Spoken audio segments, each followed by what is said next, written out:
Caio César e direto de um resgate breve da minha clausura acadêmica de Belo Horizonte. E aqui comigo tá o Cabeça. E aí, Cabeça? E aí, Caio, beleza, cara? Bom te ter aqui de volta.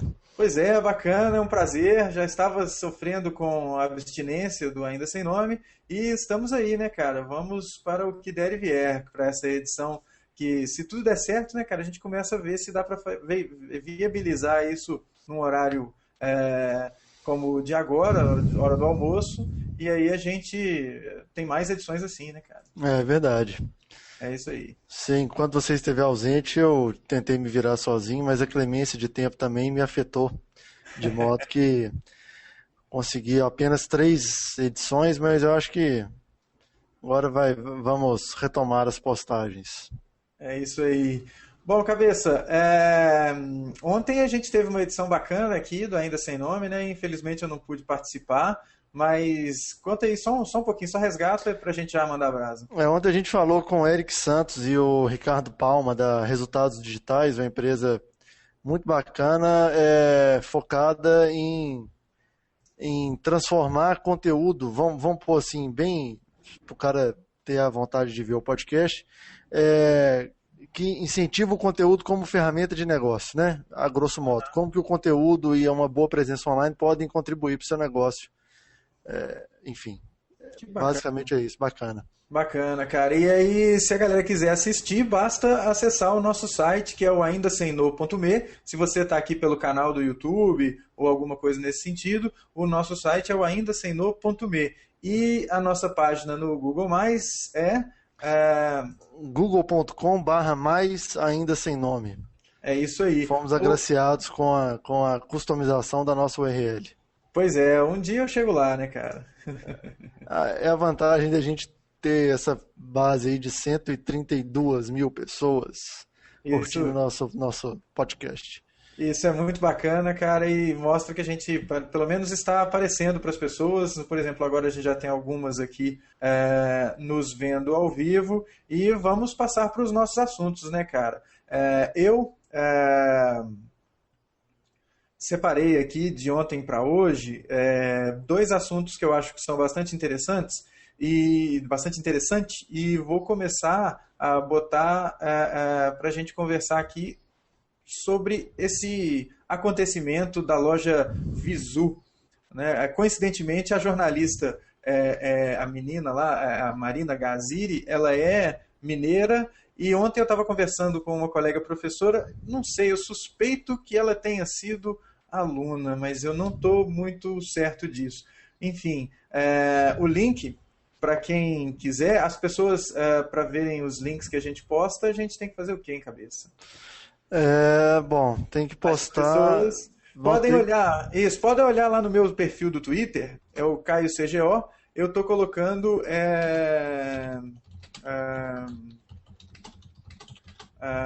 esse link para as pessoas, enfim, se informarem. Né? Então tá lá no twitter.com/CaioCGO e também no meu perfil do Google+, que eu confesso que eu estou um pouco perdido aqui no Twitter. Eu tenho usado mais o Google+, e está lá também no gplus.to/CaioCGO. Também estamos discutindo isso, está lá o link com as referências, né? Enfim, você ficou sabendo do acontecimento, né, o Cabeça? Eu fiquei, inclusive a Marina Gaziri, ela foi colega, grande amiga de uma amiga minha, na verdade. Dividiram apartamento durante muito tempo. Por isso que você vê a proximidade das coisas. Então eu acho que eu estou enganado a respeito dela ter sido minha aluna, né? Talvez não. Enfim, o caso é o seguinte, Caio, talvez seja o pior caso de relacionamento com o cliente da história, né? Eu acho que bateu aquele do bar São Francisco, né?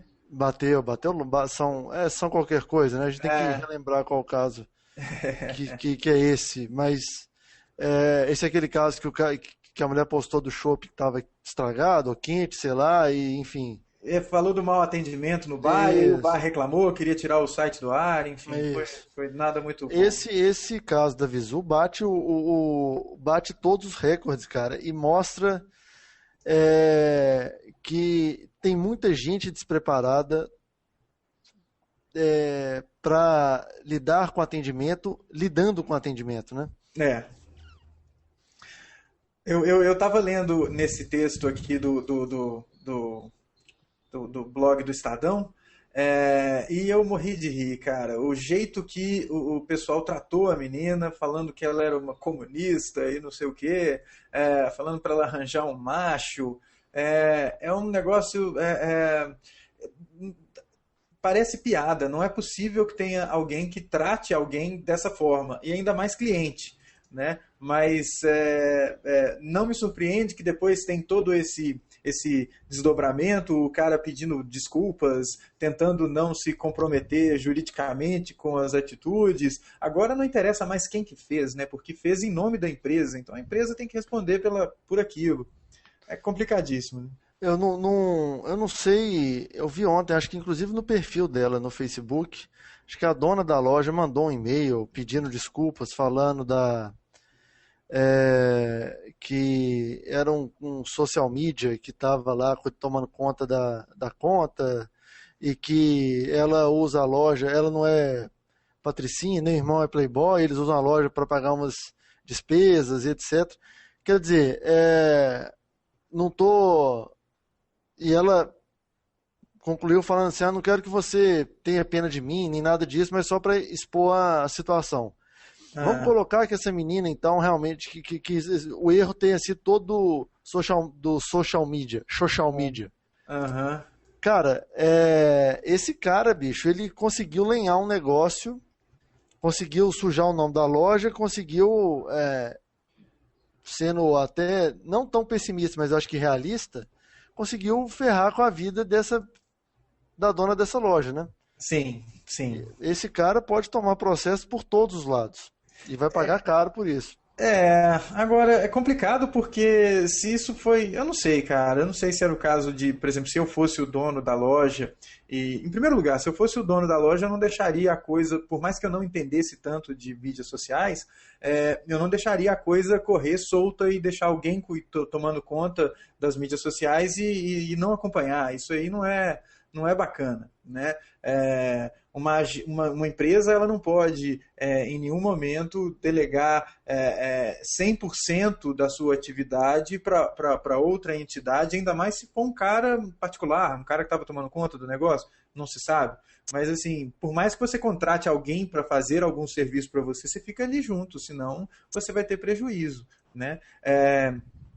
Eu acho que, bom, se eu estivesse no lugar dessa pessoa, eu não hesitaria em abrir o nome desse profissional e falar, olha, não fui eu, foi ele, não tiro a responsabilidade da loja porque ele estava falando em nome da loja, mas é essa pessoa e essa pessoa já, sei lá, já não está mais aqui ou já não faz mais parte da equipe e ela, sabe, para pelo menos, não sei, cara, também eu estou falando isso agora de sopetão, às vezes não é a coisa mais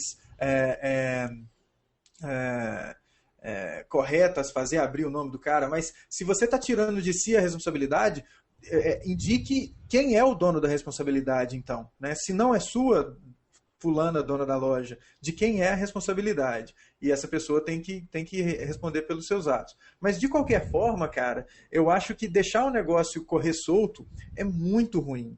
É muito ruim. E deixar... destratar com o cliente, poxa, parece que é surreal a gente ter que falar disso nessa altura do campeonato. Né? Você fala assim, poxa, cara, você não deve destratar o seu cliente, não é a coisa mais legal a se fazer. Né? Como diz o Didi Ramone nos comentários do YouTube aqui, o atendente era um troll, né? O atendente era um troll. E era um troll muito do mal aparelhado, né? Porque um troll bacana, ele daria muita corda para a pessoa, né? Aqueles exemplos de trollagem muito bem feita, daquele cara que vai fazer o cartaz do gatinho desaparecido, ou do convite da festa e tal.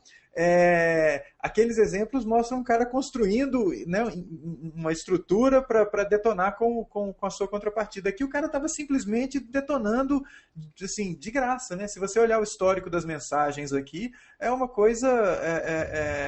né, não faz o menor sentido. Não se deve, de maneira alguma, se portar dessa forma, né? Isso é claro. Não se deve também, de forma alguma, esperar que as pessoas... Isso é um erro muito comum que a gente vê nessas ferramentas de mídia social. Você empresa, né, quer que as pessoas te sigam, quer que as pessoas deem joinha lá, aquelas pessoas que as pessoas deem like na sua página no Facebook, mas você não faz nada em contrapartida. E aí, quando eu falo fazer alguma coisa em contrapartida, muita gente deve pensar que, então eu vou fazer um sorteio, vou fazer um prêmio, vou fazer um concurso. Não é isso.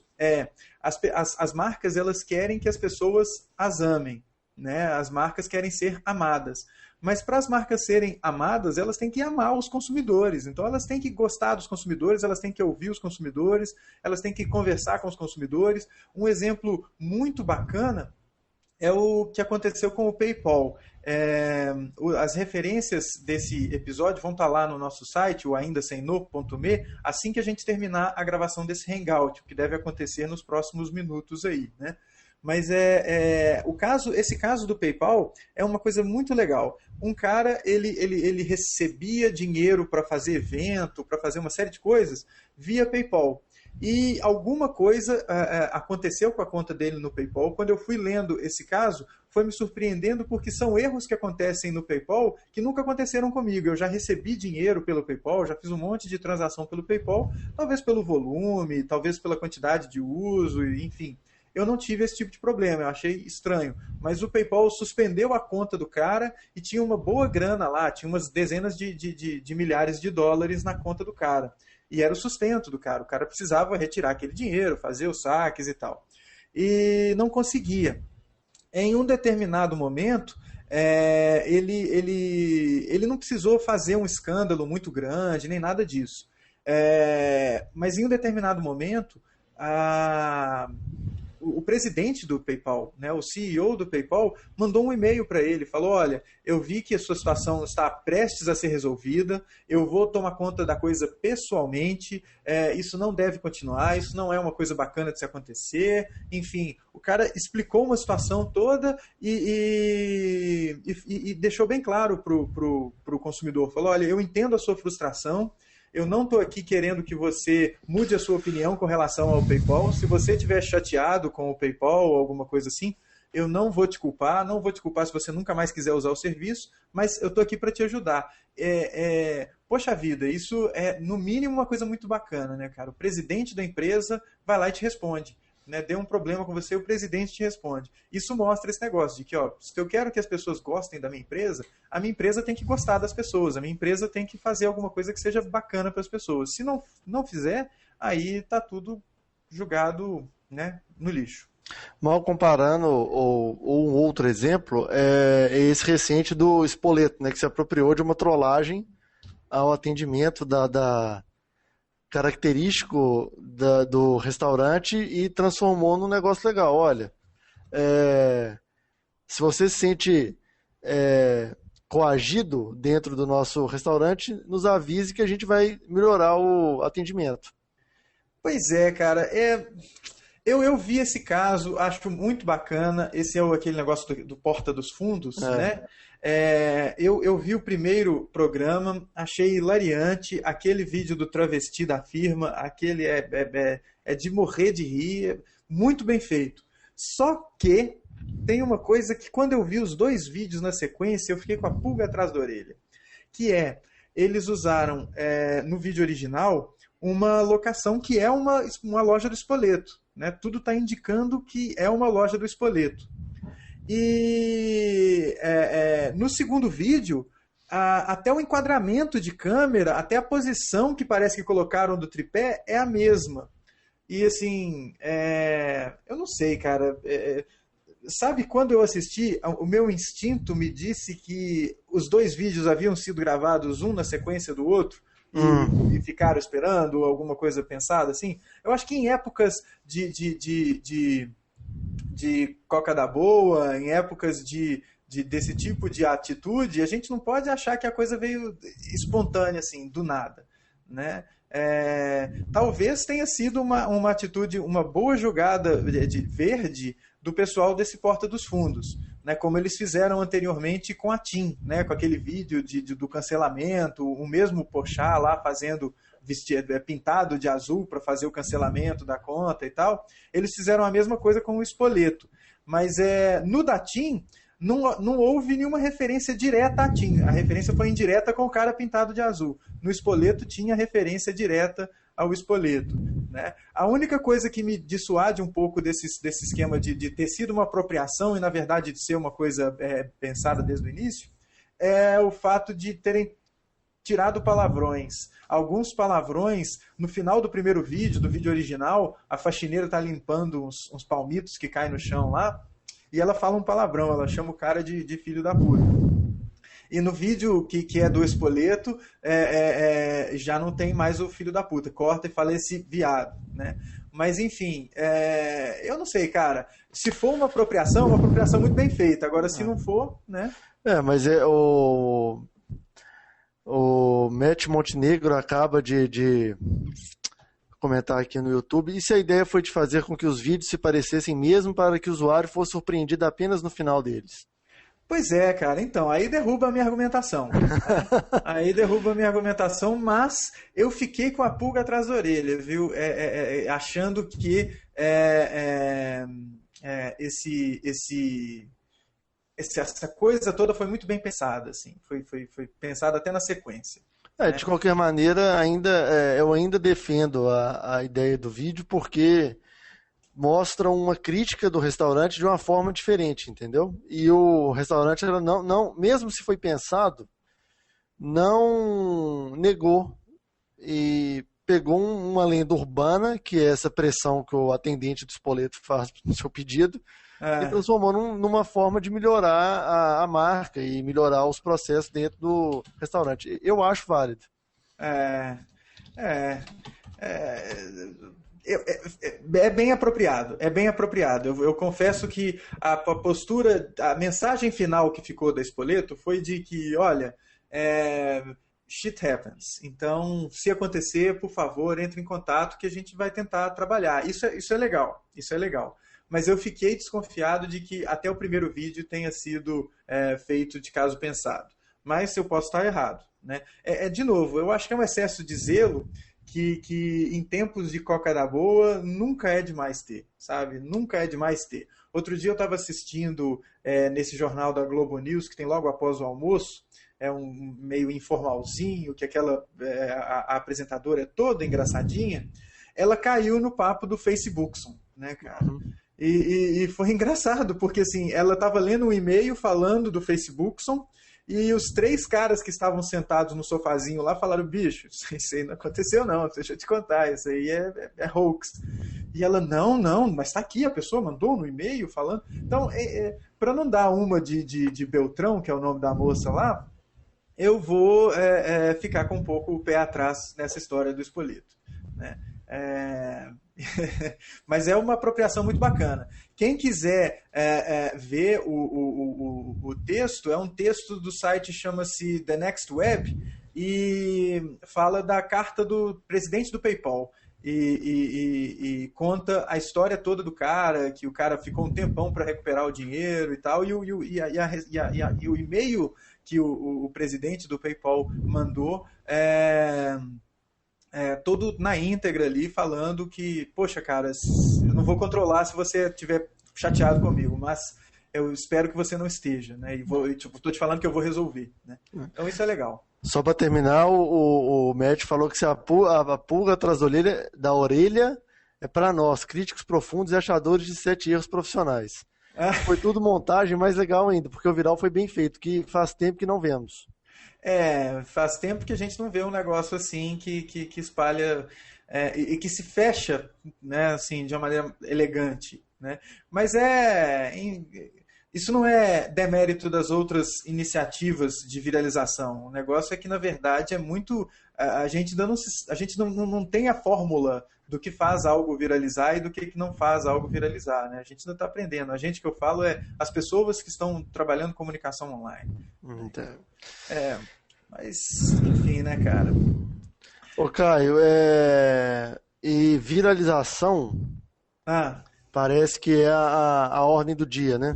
Todo mundo quer viralizar. Foi até uma coisa que a gente discutiu ontem no podcast com o Eric e o Ricardo lá da Resultados Digitais. Todo mundo quer viralizar sem ter muito conteúdo, né? E você tem percebido isso já, emendando a nossa pauta, nas campanhas eleitorais? Olha, cara, a campanha eleitoral é um negócio engraçado a gente está acompanhando agora, viu? Eu estou tentando prestar atenção de forma mais profunda nas campanhas, mas os candidatos, estou falando daqui de Belo Horizonte, né, onde eu estou, eles não estão utilizando a internet, vamos dizer, de uma maneira minimamente adequada. Assim, você vê não há uma participação ativa dos candidatos ou das suas campanhas de forma oficial e ostensiva na internet, o que surpreende bastante, porque na internet você não tem limitação de tempo, você não tem uma série de questões, limitação da faixa de horário em que a sua propaganda vai passar. Você não tem essas limitações e você poderia utilizar da internet para trabalhar de forma bem mais profunda, mas a gente não vê isso. Se a gente está vendo, especialmente aqui em Belo Horizonte, isso está disfarçado de atitudes de pessoas bem intencionadas, né? E a gente sabe que de boas intenções o inferno está cheio, né? Especialmente de pessoas com chapeuzinho igual o do Geraldo Azevedo. Como chama lá? O Reinaldo Azevedo. Coitado do Geraldo Azevedo, tá lá o violeiro, não tem nada a ver com isso. Mas você vê algumas atitudes, tipo, é engraçado, né? Você mandar uma pergunta para o perfil do Márcio Lacerda no Twitter, ou para o perfil do Patrus, ou para o perfil de qualquer outro candidato, eles não vão te responder, não há uma construção de diálogo, e isso é péssimo, né? O que você vê é protesto. Você vê uma coisa muito organizada e que, de novo, né, eu fico com a pulga atrás da orelha com relação à origem do negócio, que é esse movimento Fora Lacerda, que é gigante, está grande pra caramba, mas assim, tá muito bem organizado, mas não se sabe quem é que está por trás. E, poxa, se é uma iniciativa de pessoas, quem são as pessoas? Quem são as lideranças? Né? Eu gostaria de saber, até para dar um parabéns, né? Porque eu acho que está sendo um negócio muito bem feito. Mas o fato de não ter uma pessoa, não ter um grupo de pessoas ali facilmente identificável, que seja, essas pessoas são as responsáveis, me coloca de novo uma pulga atrás da orelha, né? E eu fico desconfiado. Mas eu não tenho visto nada bacana em termos de internet aqui em Belo Horizonte. Você tem visto alguma coisa aí em São Paulo? Olha, o que eu tenho visto é o candidato aqui do PT, o Fernando Haddad, ele tem feito, o site dele é o pensenovo.tv ou algo similar a isso, que traz vídeos, tipo, tenta pegar um pouco do público que está vendo a campanha na TV e no rádio e jogar um pouco para a internet. Eu acho que até, inclusive, trabalhando essa vantagem da falta de limitação de horário, de tempo, na verdade. Mas, no geral, é o mesmo de sempre, cara. E eu fico questionando o seguinte: seria muito legal, ainda mais depois de uma semana que você viu o Obama trollar o Clint Eastwood usando o Twitter, e um dia antes fazer a farra no Reddit. Ia ser muito legal se a gente visse um candidato qualquer usando, por exemplo, o Hangout para fazer uma sessão de perguntas e respostas, sabe? Aham. Uma coisa assim. Porque, cara, tem espaço. Eu não sei se ia ter audiência. Não sei se o grosso da audiência, e aí que fica a minha dúvida, se o grosso da audiência ele iria topar fazer isso. Ou, assim, o que eu falo Eu não quero classe média igual eu e você. Aham. O grosso da audiência em Belo Horizonte vai estar na periferia. Sim. Vai estar lá no Capitão Eduardo, entendeu? Aham. Ou então vai estar no aglomerado da Serra, vai estar no Uhum. Minaslândia, onde a maioria das pessoas provavelmente não sabe ou não tem interesse num hangout, sabe? Uhum. Mas eu não sei, eu não veria a coisa necessariamente como, assim, a necessidade de você usar um Hangout, por exemplo, mas eu acho que,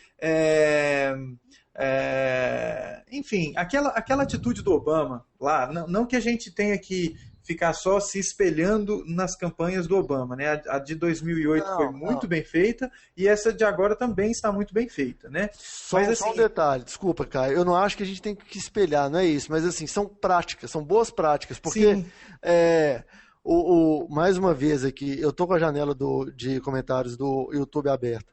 O Matt falou que as campanhas do Haddad são épicas. Todo ser humano precisa ver ao menos uma vez. Cara, as campanhas são lindas.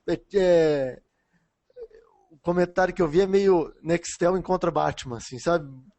Com muito efeito especial e tal, mas tem uma cena em especial no primeiro programa que ficou muito cara de Barack Obama, que ele assim na contraluz andando para fazer um discurso e batendo na mão das pessoas, só funciona ah, com Obama, entendeu? aham, A questão é essa, não adianta você copiar, porque sim. copiar, beleza, mas se apropriar das coisas que são legais.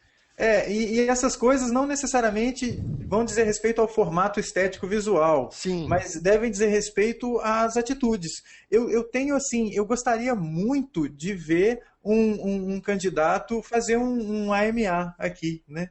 Assim, me pergunte qualquer coisa, um Ask Me Anything, que nem o Obama fez lá no Reddit. Esse negócio, até o fato do Obama, ele não respondeu tudo, óbvio, né? Mas óbvio até em função de uma questão de tempo, né? Porque isso contradiz um pouco o nome do negócio, né? uhum. Mas poxa, será que os nossos candidatos, as pessoas que estão envolvidas com vida pública, elas estão prontas para que as pessoas perguntem qualquer coisa para elas num ambiente em que essas perguntas podem ficar ali para a posteridade? E seria muito bacana também as respostas ficarem para a posteridade. Eu acho que eles não estão preparados. E é por isso que as campanhas a gente vê na internet é replicação do que você vê online, ou desculpa, offline, e troca de insulto. Você vai ver por exemplo, eu não duvido muito que se o Patrus crescer aqui em Belo Horizonte, a campanha do Márcio Lacerda vai repetir a sujeira que fez com o Leonardo Quintão nas últimas eleições, né, que chamou o Tom Cavalcante, dessa vez, sei lá, vão fazer alguma coisa para ridicularizar o Patrus. Então, esse tipo de atitude não é legal. Não é legal. Eu não estou falando que não tenha que ter crítica. Por exemplo, lá o Márcio Lacerda fala que o Patrus fez uma coisa mal feita. Isso aí deve existir, tem que existir, faz parte do processo, né? O Patrus falar que o Márcio Lacerda fez uma outra coisa mal feita. Isso aí é bacana. Mas na internet você tem a possibilidade de conversar com as pessoas diretamente, mas ninguém está fazendo isso. Então eu atribuo isso a duas possíveis razões. A primeira eles não estão preparados para isso. Essa é uma postura muito otimista, deles não estarem preparados, né? E por não estarem preparados significa, tecnologicamente, eles não sabem nem do que tem à disposição quem está fazendo as campanhas, e não estão preparados também em termos de discurso, eles não estão preparados para responder qualquer coisa que eles perguntem. Político normalmente é assim, né? Não é por outro motivo que eles ficam tentando proibir esse povo de pânico, de CQC, de circular pelos corredores do Congresso. Porque lá qualquer cidadão brasileiro pode circular, então por que esses caras não podem? Porque esses caras têm um pensamento muito rápido, fazem perguntas muito contundentes e deixam esses engravatados aí em situações não muito confortáveis, né? Então esse é o primeiro motivo. Ele é muito otimista, muito poliana, porque eu acho que o que vale é o segundo motivo. Eles estão imaginando que as eleições estão decididas e são decididas só pela televisão.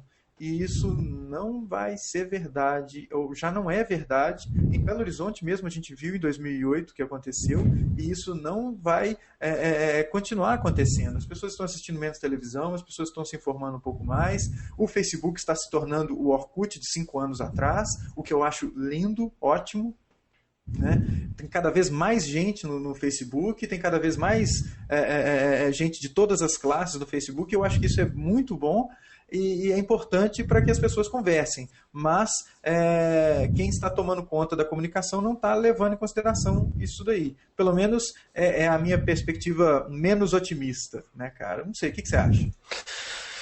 Eu não sei, eu discordo no seguinte, eu não ia ver tanto cavalete na rua, É, por exemplo.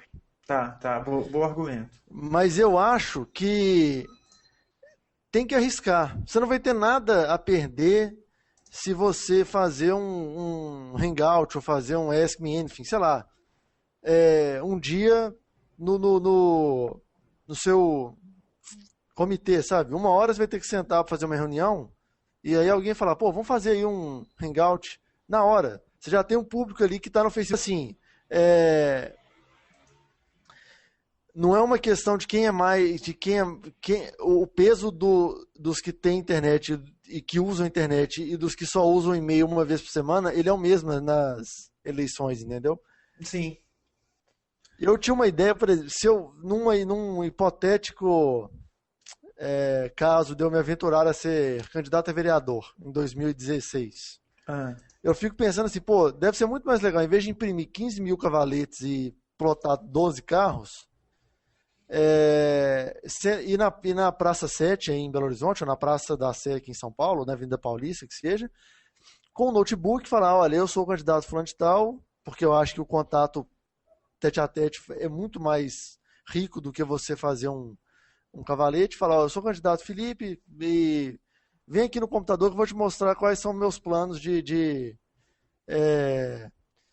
meus planos para o legislativo caso você vote em mim e eu seja eleito. Eu acho que é uma abordagem muito mais legal, muito mais limpa e tal. Mas eu não sei se ia ser útil, entendeu? Talvez não tivesse o mesmo impacto do que a distribuição de santinhos, plantar os cavaletes, sei lá, espalhar cartazes e ficar prometendo coisas que um vereador não faz, né? Uhum. Mas a origem disso está num processo já longo de deseducação da sociedade, né? Mas, enfim, é complicado. É complicado. O É. que eu acho legal, pelo menos, que está servindo nas eleições é porque, assim, todo movimento que um político se apropria, é igual o duelo de MCs, que Uhum. diz que o Márcio Lacerda foi lá, mandou um abraço para todo mundo, voto, sempre apoiei isso aqui. Aí a vantagem de um Facebook hoje é essa, o cara fala, não é isso que aconteceu. O pior é fogo, porque é nesse momento que as pessoas desqualificam a internet. Fala assim, mas aí não tem fonte, quem garante que essa pessoa que está falando, essa pessoa é de lá mesmo? Ou seja, você tem que se esforçar para mostrar que a coisa é verdadeira e é espontânea, né? Mas é um desafio que a gente que trabalha com comunicação online tem para vencer, né? E desafios não faltam, a gente tem muita coisa ainda para trabalhar. Esse caso das eleições é só um exemplo de como que as coisas poderiam ser melhor utilizadas e não são. O caso da Visu lá também é um jeito, né, de como que as coisas poderiam ser utilizadas e não são. E exemplos não vão faltar, e é por isso que a gente não vai ter menos oportunidades, a gente vai ter, na verdade, muitas oportunidades para discutir essas coisas aqui, ainda sem nome, né, cara? Mas eu ainda acho que é um processo, viu, Caio? Talvez em 2014 as pessoas tenham mais carinho com a internet e comecem a fazer mais ações focadas, né, no caso de candidato. 2016 talvez seja ainda melhor. O que eu acho que, por exemplo, deixar de usar um Hangout do Google, igual a gente está usando aqui, julgando para o canal do YouTube, deixar de usar isso é perder uma oportunidade grande, entendeu? A coisa. Eu me lembro muito das últimas eleições, quando aquele candidato do PSOL lá, o Plínio, ele não era chamado para os debates na televisão, mas ele acompanhava o debate fazendo uma coisa lá na TwitchCam. E eu acho que isso é um negócio muito bacana, né? Porque você tira essa hipocrisia do debate formal ali e você leva o cara para um ambiente, o ambiente do eleitor. Isso pode ser muito bacana, né? Mas, enfim, coisa pra gente refletir, né, cara? Só uma última coisa. Gente, me fugiu aqui. A questão hoje do debate é que, como você tem que chamar todos os candidatos, o debate vira um jogo para você empatar, porque ganhar é muito difícil. Se você sair de lá no 0-0, você já ganhou, entendeu? Você não pode perder. Mas eu não encaro um debate como uma disputa, é só um espaço para você falar e para você literalmente debater ideias, né? Sim, mas só que você tem que pelo menos sair de lá sem fazer papel de ridículo. Sim, eu acho que isso é uma vitória, né? É muito difícil para os nossos candidatos, mas esse negócio de ganhar debate é complicado, porque as palavras que você pega do candidato fazem ele ganhar o debate, ou se você pode escolher outras palavras que fazem com que ele perca o debate. A gente viu isso em 89. Né? Então, é algo para se prestar atenção. Eu sou suspeito para falar, mas eu defenderia muito o uso das ferramentas de mídia social numa campanha. Eu acho que é muito bacana que as pessoas se manifestem e tudo mais, e seria muito legal ver os candidatos utilizando essas ferramentas ao longo da sua vida pública, não só na época da eleição. Isso seria muito bacana. Né? Mas aí não pode fazer igual o papel de ridículo que a Soninha Francini faz aqui, ou soar falso feito Serra. Tem que ter uma sensibilidade na hora de usar isso. Tem que aprender, né? Eu não sei, cara, eu não acompanho a Soninha, eu não sei, mas assim, eu não sei dizer. Mas o Serra tá lá o tempo todo também, o Alckmin parece que tá lá o tempo todo. Né? Uhum. Imagina o Aécio, cara, ele usando o Twitter o tempo todo. Ele deve ter um perfil, né? Ele deve ter um Instagram, né? O Aécio deve ter um Instagram. Só que isso deve ser super policiado, né? Assim, deve ser um nome completamente alheio, porque imagina aqui, você viu um vídeo que o Aécio tá trocando as pernas. Deu. Imagina o cara naquele estado tweetando, bicho. As coisas que ele twitta aí, preciosíssimas. Esse cara tem que ter um Twitter. Tweetando totalmente trêbado, isso ia ser muito engraçado, né? Mas enfim, esses foram só 2 assuntos que a gente discutiu hoje e esperamos que vocês tenham gostado. Obrigado pela audiência. A gente está no ainda sem no.me e no google.com/mais ainda sem nome. E diga, cabeça. Não, vamos lá. Você estava aí finalizando muito bem. Não, é que parece que eu tinha errado o endereço aqui. Eu ainda não memorizei ele direito. Não, você acertou. E você também pode nos encontrar pelos nossos Twitters. No caso do Cabeça é mais interessante, você pode olhar aí o Twitter do Cabeça, é o Felipe Cabeça, e você encontra o Cabeça no Google+, no gplus.to/Felipe Menhen, e você pode me encontrar no gplus.to/CaioCGO. É isso aí, a gente espera estar aqui na semana que vem com mais um Ainda Sem Nome de horário de almoço. Semana que vem vai ser o episódio, para quem gosta de mobile, vai ser um prato cheio, né, Caio? Eu imagino que sim. Eu imagino que vai ser bem interessante. Nós vamos conversar com o Lucas Rocha, que já deu as suas contribuições no primeiro episódio. Agora via Hangout, acho que vai ser legal. A gente está com um planejamento muito bacana aí para as próximas semanas. Né? E só fazendo mais um pedido aí na hora de rodar o chapéu do Ainda Sem Nome. Se você tem algum dispositivo, 2 e 3 nesse momento, o Tim Cook deve estar anunciando o iPhone 5. Você compra o iPhone 5, baixa nosso feed no iTunes, dá uma vota lá e a gente vai ficar muito feliz com isso. Essa é uma boa. Boa sorte lá para o Tim Cook. Obrigado, Matt Montenegro, e obrigado, Didi Ramone. Cara, legais as suas contribuições e espero que na semana que vem a gente esteja aí para mais um episódio do nosso Ainda Sem Nome, seu podcast predileto sobre comunicação online. Até lá, pessoal. Valeu. Valeu, um abraço.